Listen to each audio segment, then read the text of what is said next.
Good morning student. आपको पता है कि अमेरिका में डोनाल्ड ट्रंप को 47वें राष्ट्रपति के रूप में चुना गया है। हाल ही में हुए चुनाव में रिपब्लिकन पार्टी की सरकार बनी है और डोनाल्ड ट्रंप की सरकार 20 जनवरी से अपना कार्यभार संभालेगी और इसके तहत डोनाल्ड ट्रंप की सरकार के अंतर्गत उन्होंने टेस्ला के सीईओ, है ना, टेस्ला एक कंपनी है, उसके CEO chief executive officer Elon Musk और भारतवंशी विवेक रामास्वामी को डिपार्टमेंट ऑफ गवर्नमेंट एफिशिएंसी यानी सरकारी दक्षता विभाग, जिसे शॉर्ट में डॉज कहा जाता है, डिपार्टमेंट ऑफ गवर्नमेंट एफिशिएंसी यानी सरकारी दक्षता विभाग डॉज के अंतर्गत, है ना, किस कमान सौंपी है। यानी मस्क और रामास्वामी, विवेक रामास्वामी जो भारतवंशी हैं, यानी उनके वंशज भारत के हैं और उन्हें डॉज की कमान सौंपी गई है। डॉज क्या है? डिपार्टमेंट ऑफ गवर्नमेंट एफिशिएंसी, सरकारी दक्षता विभाग, है ना।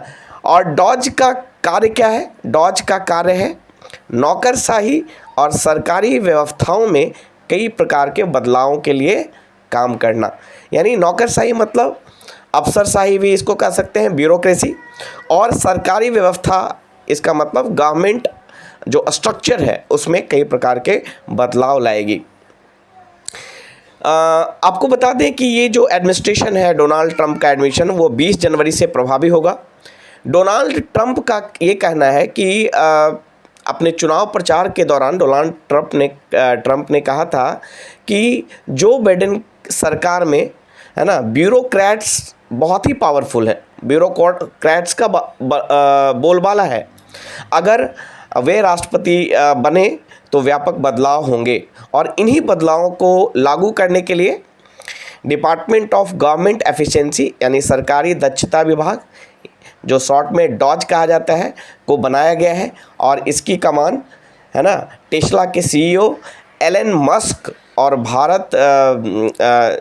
भारतवंशी विवेक रामास्वामी को सौंपा गया है। डॉज सबसे पहले नौकरशाहों की संख्या घटाने का काम कर सकता है।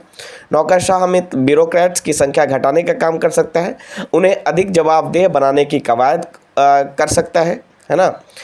साथ ही साथ सरकारी खर्चों में कमी लाने का भी प्रयास किया जा सकता है और एजेंसियों के नियमों में बदलाव भी लाया जा सकता है। तो ये 3 मेन मुख्य काम होंगे डॉज के: नौकरशाही कम और काम ज़्यादा, यानी नौकरशाहों की संख्या में कमी करना, सरकारी खर्चों में कम करना, है ना। जो एलन मस्क होंगे और ट्रंप के लिए प्रचार के दौरान कहा था कि वो अमेरिका के संघीय बजट में कटौती करने में ट्रंप की मदद करेंगे। संघीय बजट मतलब सरकार का जो खर्च है ना, जो भी उनका रेवेन्यू एक्सपेंडिचर है, जो बजट का एक पार्ट होता है, उसमें कम करने के लिए एलन मस्क ने कहा था कुछ इनोवेटिव रास्ता निकालेंगे जिससे सरकार के खर्च कम होंगे और जो भी गैर ज़रूरी खर्चे हैं उस पर लगाम लगेगा। इससे अंतर्राष्ट्रीय संस्थाओं को भेजा जाने वाला बजट प्रभावित हो सकता है। यानी इस पे सबसे बुरा असर ये पड़ सकता है कि जो भी इंटरनेशनल ऑर्गेनाइजेशन है जिसमें अमेरिका कंट्रीब्यूट करता है, उस कंट्रीब्यूशन में कमी आ सकती है ना। और कई सारे एजेंसियों के नियमों में बदलाव भी होगा। डॉज अमेरिका के एजेंसियों के कामकाज में बदलाव के लिए सिफारिश करेगा। ट्रंप कई बार एजेंसियों के कामकाज के तरीके पर सवाल उठाते रहे। माना जा रहा है कि डॉज पुराने और गैर जरूरी नियमों को खत्म करेगा और एजेंसियों का आधुनिकीकरण करेगा। आपको पता है कि एलन मस्क एक इनोवेटर के रूप में जाने जाते हैं, है ना। कई सारे स्पेस एक्स और टेस्ला जैसी कंपनी चलाते हैं जो कि इनोवेशन के लिए जाना जाता है और आर्टिफिशियल इंटेलिजेंस को प्रमोट करने में इनका बहुत बड़ा योगदान है एलन मस्क का।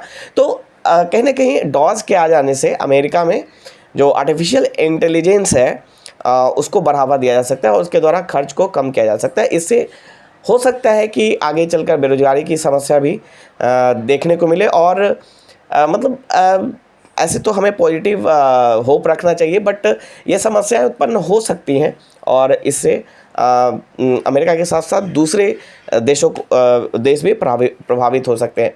साथ ही साथ डोनाल्ड ट्रंप ने ये भी कहा है कि हम अगर सत्ता में आते हैं तो अमेरिकन फर्स्ट पॉलिसी को भी लेकर आएंगे, तो इससे भी है ना जो न्यू नेशनलिज्म की भावना है वो और भी स्ट्रांग हो सकती है और इससे खासकर आईटी प्रोफेशनल्स को नुकसान हो सकता है। खासकर जो वीज़ा पॉलिसी है उसमें सख्त कदम लाए जा सकते हैं। Thank you. अगर ये वीडियो आपको अच्छा लगा तो लाइक एंड सब्सक्राइब ज़रूर करें, साथ ही साथ ज़्यादा से ज़्यादा शेयर करें ताकि अधिक से अधिक स्टूडेंट्स को इस वीडियो का फ़ायदा पहुंच सके, है ना। Thank you.